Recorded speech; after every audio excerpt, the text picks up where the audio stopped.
Welcome to my channel.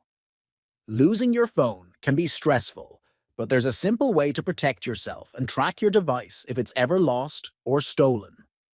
In this video, I'll show you how to enable Find My Device on your Android phone. Let's get started.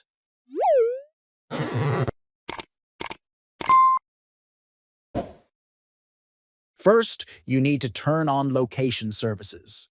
This is essential for tracking your phone. Here's how. Open the Settings app on your phone. Make sure the toggle switch is turned on. This allows your phone to share its location when needed. Now, let's enable Find My Device to protect your phone. Open the Settings app again. Scroll down and tap on Google. Under Services, find and select Find My Device. If you don't see this option, you may need to download the Find My Device app from the Google Play Store.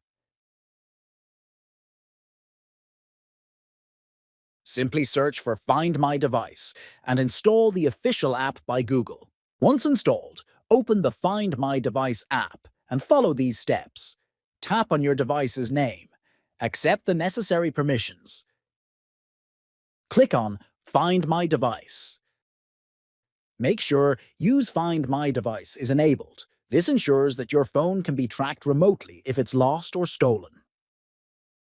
By enabling Find My Device, you're making sure your phone is protected and trackable. If this video helped you, like and subscribe for more tech tips. Thanks for watching.